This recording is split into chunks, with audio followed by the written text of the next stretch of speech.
Deuteronomio, capítulo 9, y vamos a leer desde el versículo número 1 en adelante.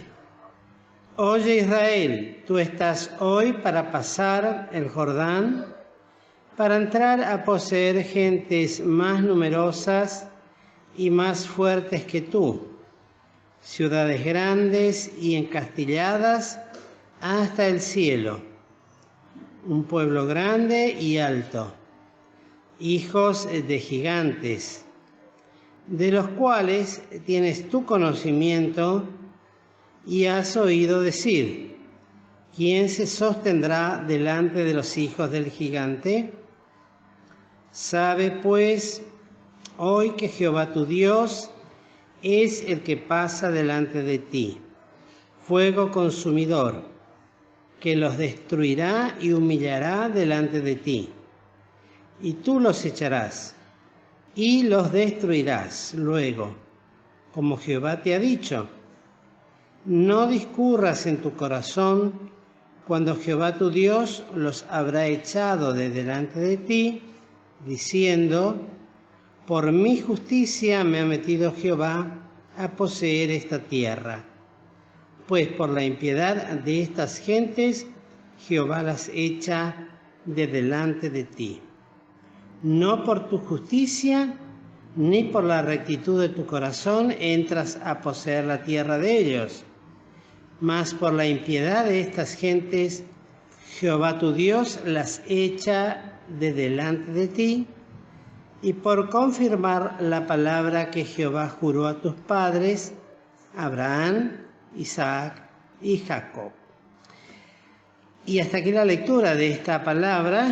Es muy interesante todo lo que en los primeros capítulos de Deuteronomio el Señor relata en esta en el repaso de la segunda vez que repasan toda la ley antes de entrar a la tierra prometida. Y para mí personalmente es un pensamiento recurrente. Cada año que tenemos que entrar a otro año nuevo, viene este pasaje y estos acontecimientos en mi corazón. Pues entrar a la tierra prometida era cruzar el Jordán, y en verdad era todo un gran desafío para esta nación que había estado detenida en el desierto 40 años y que ahora entraba a poseer una tierra la cual ellos no habían hecho nada, tenían que poseerla tal cual estaba. Y entre una de estas cosas que me llama la atención entre todas, porque es interesante, vuelvo a repetir, si leemos todos los capítulos hasta que esto se resuelve, realmente el Señor le hace toda una serie de recomendaciones y deja bien en claro, como lo leí solamente en estos dos versículos, que no era por ellos.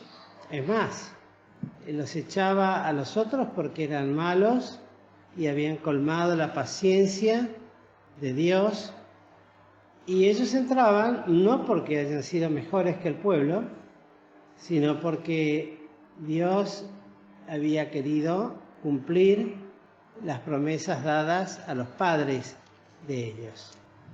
Y entrar al año nuevo para nosotros, en verdad, es muy similar en cierta manera. Si bien hay cosas que ya creemos que están definidas para el año próximo, para los futuros años, en verdad no hay nada definido desde el punto de vista humano. Sí habrá proyectos humanos de la gente, de las personas, pero es Dios realmente el que en su señorío maneja los tiempos, las sazones, las cosas, y se han de cumplir siempre los benditos propósitos de Dios. Pero sí para la Iglesia de Jesucristo, que está aquí representada en este pueblo, del cual fueron escritas tantas cosas para que tengamos presente un par de capítulos antes nada más. Vuelvo a repetir, se podría leer todos los capítulos. Estos primeros son muy lindos, muy hermosos. Pero medité solamente en el capítulo número 7, hice una pequeña división del mismo y comienza similarmente cuando dice: cuando Jehová tu Dios te hubiera introducido en la tierra en la cual tú has de entrar para poseerla. Y la primera advertencia que les hace Dios a este pueblo es que la condición tenía que ser de separación de los pueblos que allí habitaban y de guardarse en santidad. Era lo primero. Similar, podríamos decir, a lo que se espera de nosotros en cuanto a separación del pecado, de las cosas de este mundo, y buscar siempre este sentido en nuestras vidas tan importante que es la santidad en nuestras vidas. Luego,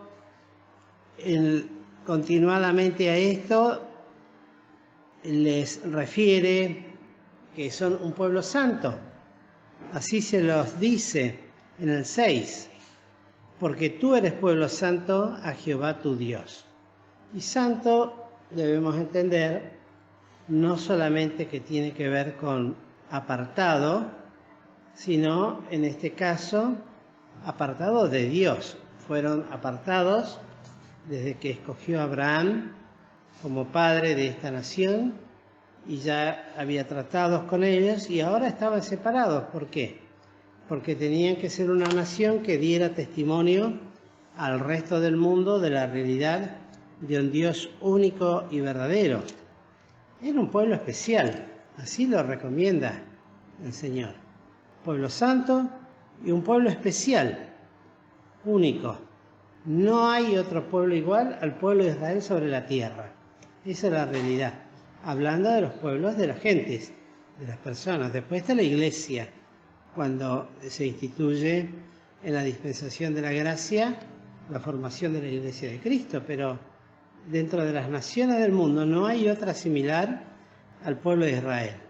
Es única, es especial y lo sigue siendo hasta el día de hoy, a pesar de la condición en la que ellos están viviendo. Y lo recuerda aquí el Señor, y esto sigue siendo así. Aunque erais los más pocos, dice, sin embargo, son los que Dios escogió para que de entre todos los pueblos tengan estas dos características. Y lo más precioso y bendito es porque Jehová os amó, dice. Esto es algo que también debemos tener en cuenta, que ese amor de Dios por Israel no ha cesado. Sabemos muy bien que Israel está dentro de lo que se dirá en un impasse de tiempo, que por el momento, está bajo los juicios. Dios los tiene reservados para una limpieza mayor para ellos en otro tiempo, que vendrá luego de grandes sufrimientos, pero el amor de Dios hacia Israel no se perdió. Si bien ya no es la esposa del Cordero, la esposa es la iglesia, no obstante, lo dice en Isaías, ¿verdad? 54, que la recogerá, la levantará y la restaurará como nación de Dios, para que dé testimonio a las naciones todavía del gran Salvador nuestro, el Señor Jesucristo. Y ese amor sigue estando, no se detuvo. A veces pensamos que el trato de Dios con Israel, podemos llegar a pensar que es un trato de un Dios con un pueblo, pero nos olvidamos que Dios es amor. Eso sigue siendo así. Y no solamente es amor para con los perdidos, pecadores, Dios es amor y ama a su iglesia, pero también Dios es amor y amó a esta nación y mucha paciencia les tuvo y les tiene y les tendrá hasta que juntos un día doblen sus rodillas y confiesen el nombre del Cordero. Ese amor no se pierde. Lo que sucede, a diferencia de lo emocional que nosotros solemos ver siempre las cosas, Dios no es un Dios de emociones. Es un Dios de amor, es un Dios que es amor, pero es un amor que tiene justicia, verdad y santidad. Y es amor. Y dentro de todo esto, ejerce esas virtudes benditas, esos atributos divinos para con su pueblo. Y los ama. Por eso dice, y Jehová os amó. Luego nos habla algo muy interesante cuando dice en el versículo 9, conoce pues que Jehová tu Dios es Dios. Es Dios. Lo recalca. No hay una redundancia. A veces nosotros cometemos redundancia en las palabras. Pero Jehová tu Dios, conoce esto. Conócelo bien. ¿Qué cosa? Que es Dios. Jehová tu Dios es Dios. Y no un Dios cualquiera, sino que es Dios fiel. Siempre hablamos de que Dios espera de nosotros 3 cosas. En primer lugar, la salvación, que solamente Él puede lograr. Luego, la santidad en la vida. Y luego, la fidelidad. ¿Y por qué la fidelidad? Muy dicho así, simplemente y en forma tan importante, porque Dios es un Dios fiel. Él no se puede negar a sí mismo, al punto tal que este Dios fiel guarda el pacto. Por eso decimos, los pactos que Dios hizo con Israel desde el principio los sostiene, a pesar de los pesares y de las cuestiones que pueda vivir Israel, esos pactos siguen presentes para Dios. Guarda el pacto. La misericordia a los que le aman, eso sigue siendo así. Fue desde el principio. Mucha misericordia a los que guardan sus mandamientos, a los que guardan su palabra, a los que la aman. Por eso decía el Señor, el que me ama, mi palabra guardará, y mi Padre le amará, ¿y qué cosa? Y vendremos a Él y haremos en Él morada. Y hasta las 1000 generaciones. Qué notable. Es decir, por siempre. ¿Quién puede contar 1000 generaciones? No hay, son expresiones para darnos a entender esa longanimidad y esa extensión misericordiosa de Dios que no se puede medir con vara humana. Pero al que ama a Dios, Dios ama y ama a las generaciones. Él guarda el pacto y guarda sus manos hasta las 1000 generaciones. Por otro lado también, se los dice para que lo vayan sabiendo, así como es fiel para guardar su pacto, Él da el pago en la cara al que le aborrece.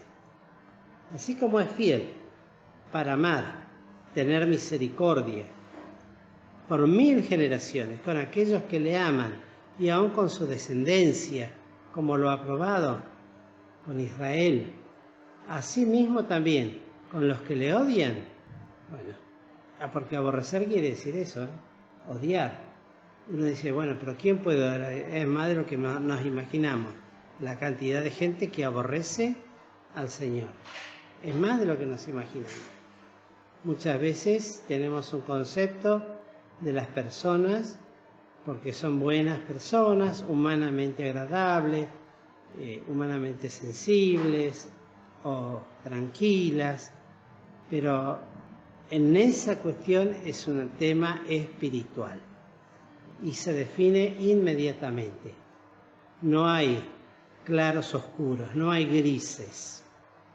En el tema de Dios, la realidad es que se ama o se aborrece. No hay quien pueda decir, no, yo no lo odio, pero tampoco lo amo. No existe eso. ¿Se ama o se desprecia? Y el Señor es así. El Señor no anda con medias tintas. Él tendrá misericordia del que tendrá misericordia. Y se compadecerá del que se compadecerá. Pero también a los que le aborrecen, a los que le desprecian, el Señor le dará el justo pago, dice, destruyéndolo. Ni lo dilatará al que le odia. En su cara le dará el pago. Ay de aquel que cae en las manos de un Dios airado. Por tanto, guarda los mandamientos y estatutos y derechos que yo te mando hoy que cumplas. Es mejor obedecer y prestar atención y guardar, porque en eso hay bendición. Se lo dijo Dios a Saúl a través del profeta Samuel y se lo dice aquí al pueblo. Guarda, por tanto, y nos dice a nosotros. Todo esto pensando en lo que tenemos que entrar todavía, en lo que tenemos que empezar a vivir. No sabemos lo que ha de acontecer con el mundo, ni con la nación, ni con nuestra nación, ni con las naciones del mundo, pero sí sabemos, por lo que la palabra de Dios nos enseña, cuál es la conducta que debemos guardar y que eso no debe cambiar. Eso es así. Eso es lo notable, que todo cambia alrededor, todo cambia, gira, se mueve, va, viene, sube, baja, caen, se levantan, pero la palabra de Dios vive y permanece para siempre y nos enseña a nosotros cómo debe ser nuestra conducta. Eso es lo que a nosotros nos debe interesar. Lo demás, bueno, seguramente tendremos que sufrir las situaciones que se viven y que sufre todo el mundo. Y el mundo anda como las veía el Señor cuando le seguían, como ovejas que no tenían pastor. Y se compadecía de las gentes y de los atribulados y de los angustiados. Hoy hablaba con un pastor y me contaba la experiencia de una hermana, no voy a decir el nombre, pero inmediatamente vino esto a mi corazón cuando dice, y traían al Señor los afligidos, creo que dice la palabra, o los si no es afligidos, hoy me salí esta mañana, los angustiados o del diablo, ¿no? Los atormentados y los afligidos, abatidos del diablo. Y es una hermana creyente, hermosa, desde el punto de vista cristiano, que uno la conoce tantos años, pero está sufriendo de una manera que parece que no va a tener nunca fin. Y al contrario, se acrecientan esos problemas. Y me decía este pastor, lo triste es que esta hermana no buscó apoyo en la iglesia porque nunca se abrió a la iglesia, nunca pidió, ni buscó ayuda profesional. Lo llevó todo ella.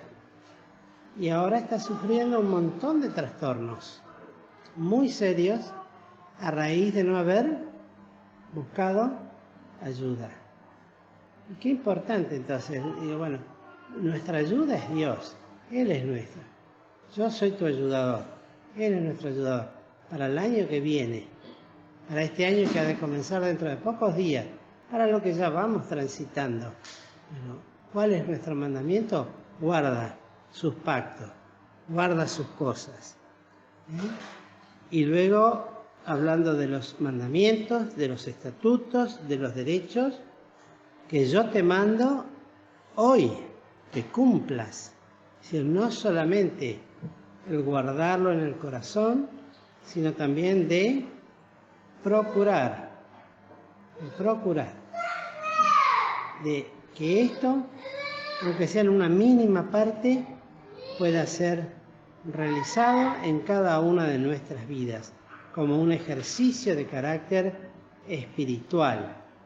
No tenerlo solamente como un mero conocimiento mental, sino decir, bueno, Señor, esto, ayúdame, socórreme, ayúdame en mi aflicción, en mi necesidad, porque al otro lado del río les esperaba una vida realmente de luchas.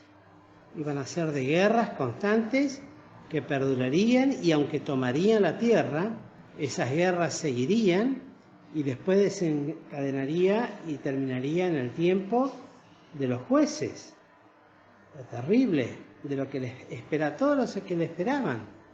Y para ellos tenía que haber sido esta la palabra de guardar siempre, no solamente la generación que conoció a Josué y a los que vivieron en el tiempo de Josué, sino aún después. La palabra permaneció, ellos cambiaron, y así les fue. Y esto es así, que yo te mando hoy que cumplas. Que yo te mando hoy que cumplas. Y luego promesas seguras de bendición. Seguras de bendición para ellos, representadas en cosas, como decíamos la otra vez, para nosotros buscar las bendiciones de carácter espiritual. Para ellos se los hacía así para que nosotros podamos entender. ¿Por qué? Porque Jehová tu Dios guardará contigo el pacto. Se lo vuelve a recalcar.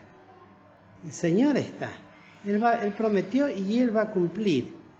Es notable que se lo tenga que repetir tantas veces al pueblo de Israel. Y bueno, será que también a nosotros nos tiene que repetir siempre lo mismo. Siempre las mismas cosas. ¿Por qué? Porque somos igual. Por un tiempo andamos bien y de pronto perdemos la visión, de pronto se abate nuestro espíritu, de pronto ya no estamos andando como Dios quiere que andemos. En fin, tantas cosas. Pero Dios a ellos les vuelve a repetir en este último, de aquí, de esto que hemos leído, del 12, dice, y será en el 12, y será que por haber oído estos derechos y guardado y puéstolos por obra, Jehová tu Dios guardará contigo el pacto y la misericordia que juró a tus padres, y te amará, y te bendecirá, y te multiplicará, y bendecirá el fruto de tu vientre, y el fruto de tu tierra, y de tu grano, y de tu mosto, y de tu aceite, la cría de tus vacas, los rebaños de tus ovejas, y en la tierra que juró a tus padres que te daría. Bendito serás más que todos los pueblos. No habrá en ti varón ni hembra estéril, ni en tus bestias. Quitará toda enfermedad. Y las malas plagas de Egipto, que tú sabes, no las pondrá sobre ti. Antes pondrá sobre ti, sobre los que te aborrecieren. Es justo para con Dios pagar con tribulación a los que nos atribulan. La victoria sobre el enemigo, consumir al enemigo. Qué cosa, ¿no? ¿Cuánto necesitamos esto? Y la actitud que ellos debían tener era no dar lugar a perdonar aquellas cosas que no eran conforme a Jehová, ni servir a dioses ajenos. Y luego, frente a tantas dudas que suele sembrar el diablo en nuestros corazones, esta pregunta lo representa. Esta gente son muchas más que yo. ¿Cómo las podré desarraigar? Tantos enemigos, tantas luchas, tantas aflicciones, tantas cosas que nos esperan, externas e internas, de otros hermanos, de familiares, de amados nuestros, de lejanos o cercanos. ¿Cómo podremos vencer a todo esto? ¿Cómo podremos desarraigar? Esta es la figura, ¿no? Al desarraigar quiere decir vencer. Y la respuesta es: no tengas temor de ellos. Es la palabra del Señor Jesús, hablándole a su pueblo. No tengas temor de ellos. Uno diría, es fácil decirlo, pero después, bueno, pero el Señor lo dice y espera esa confianza de nosotros, que debemos ir aprendiéndola, ir conociéndolo. Pues nos dice así: no tengas temor de ellos. Acuérdate bien de lo que hizo Jehová tu Dios con Faraón y con todo Egipto, de las grandes pruebas que vieron tus ojos y de las señales y milagros y de la mano fuerte y del brazo extendido con que Jehová tu Dios te sacó. Así hará Jehová tu Dios con todos los pueblos de cuya presencia tú temieres. Ciudades encastilladas, ciudades fuertes, hijos de gigantes, pueblo fuerte. Eso es lo que nos espera. No nos espera un año fácil, un año dócil, sin luchas, sin tentaciones, sin pruebas. Eso lo predican aquellos que engañan a la gente y les prometen prosperidad, salud, dinero, amor. Lo que antes lo ofrecían los curanderos, ahora lo ofrecen los evangélicos. Liberación de demonios, limpieza de hogares, todo lo que hoy está aquejando a tantas personas, a arreglar vidas. Uno a veces escucha y ve cosas que realmente son patéticas, las promesas que dan, y la gente lo cree porque busca eso. Y eso está a mano para todo aquel que ofrenda su corazón a Dios, que se lo entrega, que cree en la obra bendita del Hijo de Dios, del Señor Jesucristo, de su obra en la cruz del Calvario por salvarnos y de su presencia para siempre en nuestros corazones.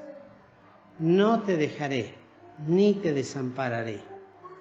No desmayes delante de ellos. No desmayes. ¿Cuántas veces estamos a punto de desmayar? Jehová tu Dios está en medio de ti. Grande y terrible. Que lo vean, que lo veamos. La pregunta es, ¿nosotros lo vemos como lo tenía que ver Israel? Tal vez nos cuesta. Bueno, Señor, abre mis ojos para que vea. En el Salmo dice las maravillas de tu ley. Abre mis ojos para que vea. Tu presencia grande y terrible está en mi corazón. Y el que está en nosotros es más grande que el que está en el mundo. Y Cristo termina diciendo el Evangelio de Mateo: y aquí yo estoy con vosotros todos los días, hasta el fin del mundo. Bendita promesa. Por eso cantamos ese himno. Todas las promesas del Señor Jesús son apoyo poderoso de mi fe. Miremos las promesas, miremos al pacto, ¿Y quién lo establece? Y esa es nuestra fortaleza, es nuestra ayuda. En medio de todo lo que Dios permite que su pueblo pase, bueno, ahí está, no se va, permanece, no nos deja, no nos desampara. Siempre hay un propósito. Nos cuesta alcanzar la experiencia y decir, bueno, Señor, enséñame y ayúdame. Porque la realidad es que nosotros quisiéramos cambiar las cosas. Y esto para terminar solamente, pensaba cuánto le costaba al pueblo de Israel, y es porque no tenía paciencia para esperar en las promesas de Dios. Por eso, ni bien Moisés subió al monte a hablar con Dios, pasado un tiempo ya hicieron para sí un becerro de oro. Y ahí estaban.